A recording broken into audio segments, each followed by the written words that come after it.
learning takes place in the context of relationships.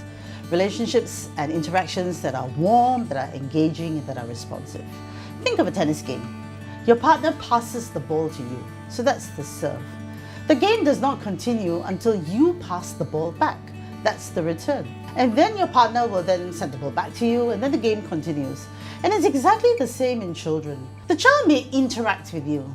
A sound, a gesture, turning to look at you, saying something to you. That is the way he's serving. And so you must take that opportunity to return by using sound, by using words, by using gestures, by using warm, expressive facial expressions. And when the child sees that, of course the child is going to be very happy. And then the child will respond again back to you. And that's when learning takes place, in that interaction. That's when the brain connections form. Many people will be surprised to know that by the age of 3, 70 to 80% of your brain volume is already there. So you really want to use these 3 early years to fill the life of the child with experiences, with relationships, with a variety of stimuli, with color, with words, with songs, everything that goes into the development of the brain, because that's when all the brain connections are ready to take place and the child gets maximum development. Allow the child a wide variety of experiences. And even when it comes to the 5 senses, you can use so much variety. So in sound, for example, you can expose him to a loud sound, you can expose him to a soft sound. In touch, you can expose him to a hard surface, you can expose him to a soft surface. In taste, you can expose him to so many different tastes. In the things that he sees, you can show him so many things. And all of these things create that learning environment for him, which is so important for his brain development. As you create your home learning environment for your child, remember, safety is paramount. So make sure that the corners of the table are not sharp so that children don't harm themselves as they run into them. Make sure that the objects are not too small so that they can't swallow them or put them into their nose or ears. Make sure your electrical points are safe. Make sure that you see and take care about where the children are playing.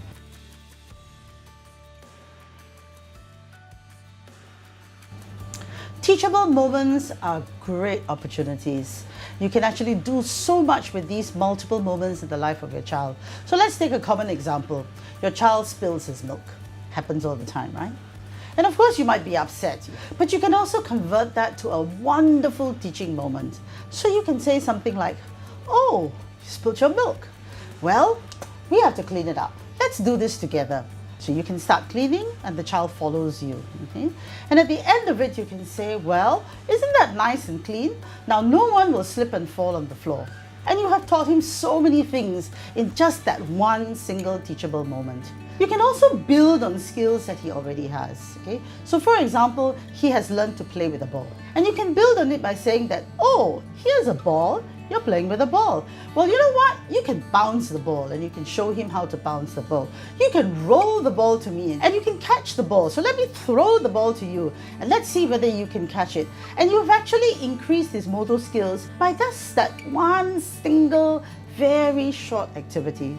And if you think about it, you will find so many wonderful teaching moments in the life of your child.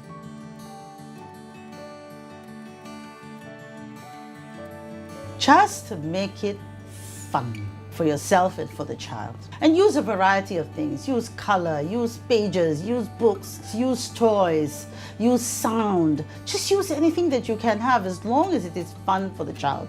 And be innovative. You can just use a single ball, a simple ball, and you can do so many things. As long as the child has fun in this interaction with you, the child will definitely learn.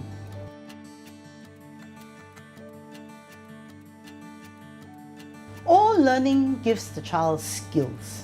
So when you see that your child is able to do something and do something well, then you know that, okay, it's time to move on to a new activity. So for example, if you see that your child is already able to hold on to a spoon, because that will help him later on to pick food from his plate and then learn to feed himself. Or you can build on the skills that they already have. So if you see that your child is now able to stand on one leg, then that will be the time to start hopping activities. And so you build on those motor skills of children. And that's really how you just do it as you go along. Just watch your child. You know your child best.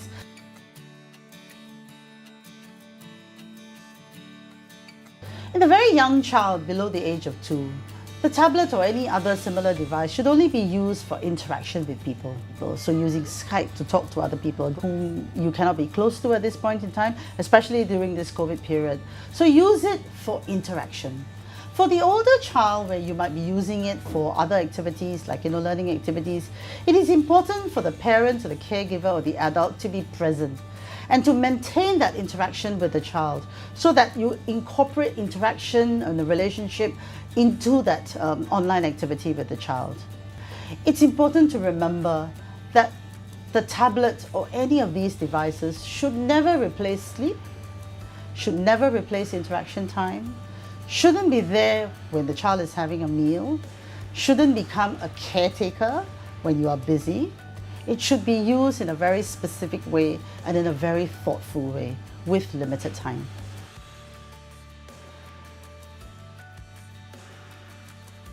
Children learn so much from play. It is such a great teaching environment.